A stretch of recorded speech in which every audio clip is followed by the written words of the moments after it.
Selamat malam Bapak Joko dan teman-teman semuanya. Perkenalkan nama saya Yunita Ripani Hutauruk, NIM 250201022439. Pada malam hari ini, saya akan memaparkan terkait dengan soal UTS pada kali ini, yaitu Indonesia dan tantangan Middle Income Trap. Indonesia harus menghindari terjadinya middle income trap. Middle income trap merupakan suatu keadaan ketika negara berhasil mencapai tingkat pendapatan menengah, tetapi tidak dapat keluar dari tingkatan tersebut untuk menjadi negara maju. Istilah ini pertama kali populer setelah dipakai dalam sebuah laporan Bank Dunia yang dirilis pada tahun 2007 berjudul An East Asian Renaissance: Ideas for Economic Growth, di mana middle income dalam buku ini mengacu pada keadaan ketika sebuah negara berhasil mencapai ke tingkat pendapatan menengah, tetapi tidak dapat keluar dari tingkatan tersebut untuk menjadi negara maju. Apa yang harus dilakukan agar Indonesia tidak berada pada kondisi middle income trap ini dilihat dari 3 aspek, yaitu yang pertama, kebijakan fiskal, kebijakan moneter, kebijakan utang luar negeri. Baiklah, kita akan membahas dari yang pertama, aspek kebijakan fiskal. Yang pertama, meningkatkan investasi pada pendidikan dan SDM. Pemerintah perlu memperbesar anggaran pendidikan, pelatihan kerja, serta pengembangan keterampilan digital.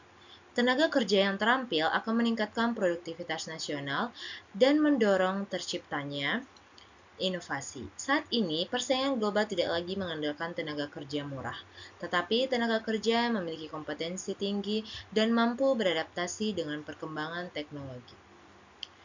Yang kedua, mempercepat pembangunan infrastruktur.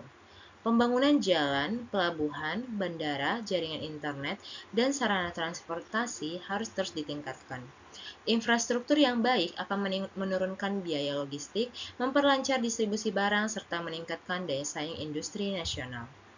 Yang ketiga, mendorong hilirisasi industri.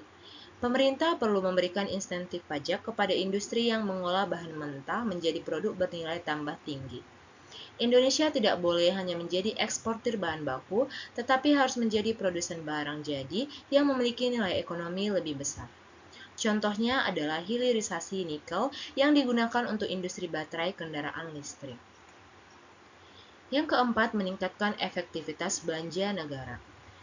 Belanja pemerintah harus lebih fokus pada sektor produktif dibandingkan pengeluaran yang bersifat konsumtif. Penggunaan anggaran yang tepat sasaran akan menghasilkan pertumbuhan ekonomi yang lebih berkualitas dan berkelanjutan. Selanjutnya yang kedua adalah aspek kebijakan moneter. Hal-hal yang perlu dilakukan adalah yang pertama, menjaga stabilitas inflasi. Inflasi yang terkendali akan menjaga daya beli masyarakat dan menciptakan iklim usaha yang kondusif. Sebaliknya, inflasi yang tinggi dapat mengurangi investasi dan menghambat pertumbuhan ekonomi. Oleh karena itu, Bank Indonesia harus menjaga inflasi pada tingkat yang rendah dan stabil. Yang kedua, menjaga stabilitas nilai tukar rupiah. Nilai tukar yang stabil akan meningkatkan kepercayaan investor dan mengurangi risiko dalam kegiatan perdagangan internasional. Ketika nilai tukar terlalu berfluktuasi, biaya produksi dan investasi menjadi sulit diprediksi sehingga dapat menghambat pertumbuhan ekonomi. Yang ketiga, mendorong pembiayaan sektor produktif. Perbankan perlu diarahkan untuk lebih banyak menyalurkan kredit kepada sektor produktif seperti industri manufaktur, UMKM, pertanian modern, dan ekonomi digital. Dengan meningkatnya pembiayaan sektor produktif, kapasitas produksi nasional akan bertambah dan mampu menciptakan lapangan yang lebih luas. Yang keempat, mendukung transformasi digital. Bank Indonesia juga perlu memperkuat sistem pembayaran digital dan inklusi keuangan. Semakin banyak masyarakat yang terhubung dengan sistem keuangan formal, semakin besar peluang pertumbuhan ekonomi yang inklusif. Yang ketiga adalah aspek kebijakan utang luar negeri. Hal-hal yang perlu dilakukan adalah yang pertama, menggunakan utang untuk investasi produktif.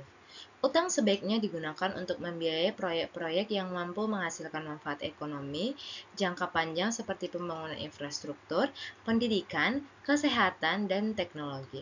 Utang tidak boleh digunakan secara berlebihan untuk pengeluaran yang bersifat konsumtif. Yang kedua, menjaga rasio utang tetap aman. Pemerintah harus menjaga tingkat utang agar tetap berada dalam batas yang aman, sehingga tidak membebani APBN di masa depan. Pengelolaan utang yang sehat akan meningkatkan kepercayaan investor dan menjaga stabilitas ekonomi nasional. Yang ketiga, mengurangi ketergantungan pada utang luar negeri. Pemerintah perlu meningkatkan sumber pembiayaan domestik melalui optimalisasi penerimaan pajak, pengembangan pasar keuangan nasional, serta peningkatan investasi dalam negeri. Semakin kuat sumber pendanaan domestik, semakin kecil risiko ketergantungan terhadap pihak luar. Yang keempat, meningkatkan kualitas investasi asing. Selain mengandalkan pinjaman, Indonesia perlu menarik investasi asing langsung atau Foreign Direct Investment atau FDI yang membawa teknologi, pengetahuan, dan kesempatan kerja. Investasi yang berkualitas akan meningkatkan produktivitas dan mempercepat transformasi ekonomi nasional. Kesimpulannya adalah, agar Indonesia terhindar dari middle income trap, pemerintah harus fokus pada peningkatan produktivitas, inovasi, dan kualitas sumber daya manusia. Dari sisi fiskal, pemerintah perlu memperkuat investasi pada pendidikan, infrastruktur, dan hilirisasi industri.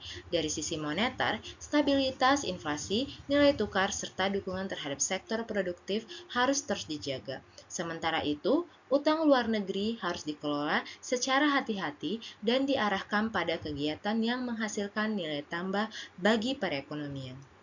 Dengan kombinasi kebijakan yang tepat, Indonesia memiliki peluang besar untuk keluar dari kelompok negara berpendapatan menengah dan mewujudkan visi menjadi negara maju pada masa mendatang. Keberhasilan tersebut tidak hanya bergantung pada pertumbuhan ekonomi yang tinggi, tetapi juga pada kualitas pertumbuhan yang mampu meningkatkan kesejahteraan masyarakat secara berkelanjutan. Demikian yang bisa saya presentasikan. Atas perhatian Bapak dan teman-teman sekalian, saya mengucapkan terima kasih.